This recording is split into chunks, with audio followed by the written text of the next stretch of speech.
Hello everyone, it's Vicki here today designing for Bramble Fox, and I'm excited to be using the new Halloween items that are in the store. So these are all the things that I have. There's a stencil with some brickwork on there, there's various different titles, there are some paper snips, and there are some those little things there. I don't know what they're made of, but they're super cute little Halloween bits and pieces. So I have the 31st of October, vintage 31st of October collection from Simple Stories, and that's what I'm going to use. And this paper here is fabulous. I love the little bit at the top, but I want to join it to my design. So I'm going to cut here with my scalpel a little bit of that doily. So that's going to, my photo is going to tuck under it. And that just sort of brings that header into my whole page design. And takes a little bit of effort. It's not perfect, my cutting, but I found that it looks pretty good, so I'm happy with that.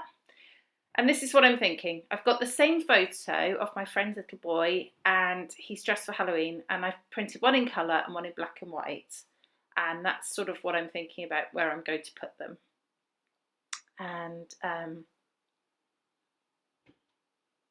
what I've decided to do here is to use the stencil. So I've tucked some paper into that hole that I just cut, because what I don't want to do is get this stenciling onto that top part. I just want to put it where the photos are going to go.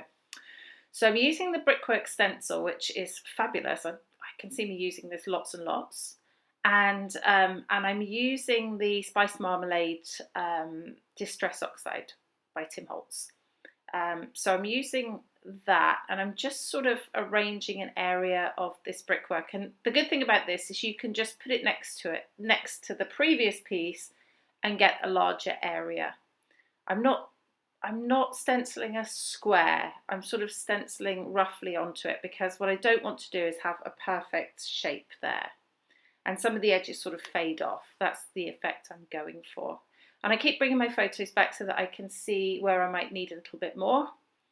And then at this point, I think I'm happy with how much I have. Okay, so always clean your stencils. Tip there. I've not cleaned them properly before and got a different colour ink onto my new page, which isn't the greatest look of all. Okay, so that's great. I'm happy with that. I'm happy with how much I can see around my photos, bearing in mind I'm going to put some embellishments. And then there's another part on this stencil, which is like a blob, like an ink blob. So I'm going to use my black, just regular distress inks, and I'm just going to do a couple of blobs onto the page. And they come out kind of grey because they're over the top of the orange there, but I quite like how that looks.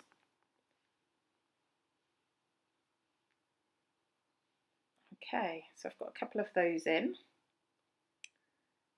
Wonderful. And clean my stencil, of course. Always clean your stencils, ladies and gents, if there are any listening. Okay. So I'm going to pick out some embellishments from here. I want to put something at the bottom.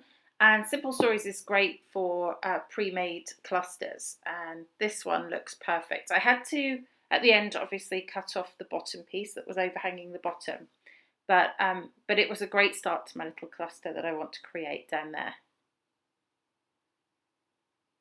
And I want to use some of these paper snips. So when you have the paper snips when you order them, you get some little dome little sort of epoxy stickers to go over them. So you stick the epoxy sticker to it and then cut round it, or you punch out the circle and then stick the epoxy sticker, and that makes like a little flare, and they look really nice, I think. And I cut a couple of those out. One says magic and the other one says trick or treat. And so I cut those out. I find them really easy to cut with scissors, actually, rather than punch. But that's mostly because I don't have the larger punch, the 1-inch punch. so I have no choice. Okay, so I'm building up my cluster here. I've added a pumpkin to it, and then I want to add my trick or treat flair in there as well. and I think that looks really cute. Still deciding where to put my magic flare. I'm going to back my photo with some tissue paper just to make the colour one stand out a little bit more. The black and white one really is only there for design purposes, just to add an extra bit of interest to the page, but this colour one is the one that I want to focus on.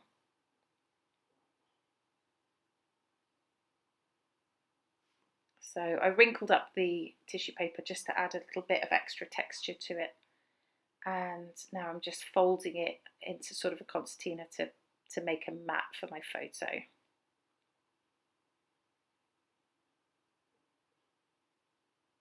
Just check it out, and then I decide that I want to put some foam on it, just to give it the page a little bit of extra dimension.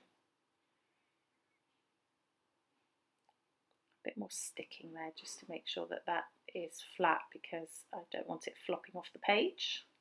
That's a technical term. Page flopping. Okay, so that tucks back in under there, and I'm happy with how that looks. It sort of brings focus to that main photo, but the other photo is there, as I said, as a design feature. I just stuck down that flare at the bottom of the trick or treat because I hadn't done that before. Now here I'm using tape and glue to stick this down, and that the main photo, and that's only because I want it to grab immediately, but the glue will help it stay there long term. Sometimes double-sided tape gives way over the years, so I just wanted to make sure that doesn't fall off. Okay, so just making sure that's all stuck down. And then I'm going to move on to a bit more embellishing. That little tag says trick or treat as well, so I thought that would look cute tucked in alongside the photo there.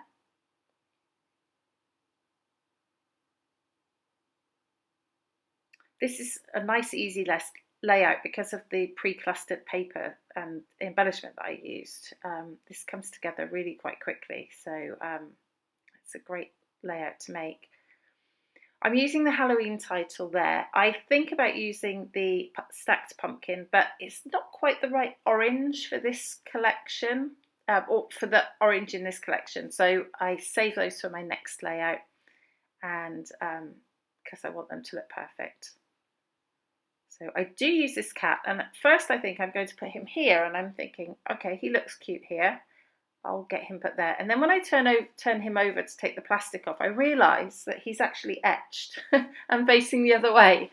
So I have to change my mind on that because it doesn't quite work then at the bottom. And I like him standing on top of the Halloween title. I think that looks cute. Now these little pieces are super cute. They're brand new to the store, and I don't know what they're made of, but they're sort of like little, almost like modelling clay pieces.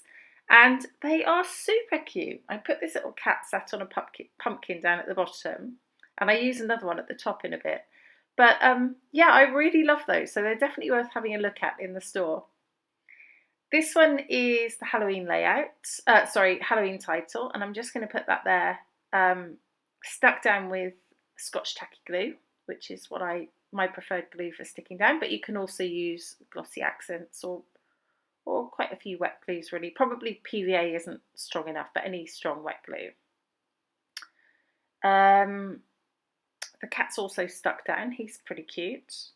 And now I'm just looking for some little embellishments to put onto the page.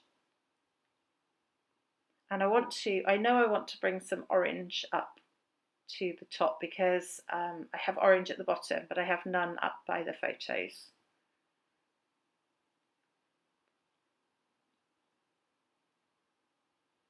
Okay, just playing with a few tags. That little dress to spook is going to go over there on the right, which I think is pretty cute. There's so much in this collection that I kind of feel like I could go over the top, but I want to leave this on relatively simple so that the Bramble Fox pieces are really the highlight of this layout. So I'm going to put my magic flare just there. And that looks pretty cute, I think. I stuck the little cat that's on a broomstick just up on the right there. I'll put some links to these products in the store. If they're already in there, I'll put the links. If they're not there, they will be very soon, and I'll add the links later. So yeah, so here's the orange that I'm bringing up here. I'm bringing some pumpkins up just to stack up by the photo. And I put one of them on foam and the other one I just stick flat down to the page.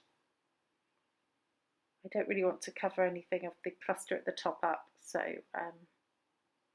that's staying as it is. Cute. I think we're nearly there. I think the only thing that I decided to do after this is to add some black splatters.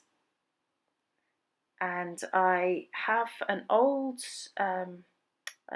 black spray. I think it's Tattered Angels or something. It's really old. It's been in my stash for a long time, but it's black, and I thought it would make perfect splatters on the page. It just finishes it off the nice from the splatters at the top. You can see there are black and orange already on the paper. So I'm happy with how that looks, and that's it. There's the final layout. I really hope it's given you some inspiration for your Halloween layouts. Please do let me know if you have any questions. I'm always happy to answer them. But in the meantime, this has been Vicki for Bramble Fox. Thanks for watching. Bye bye.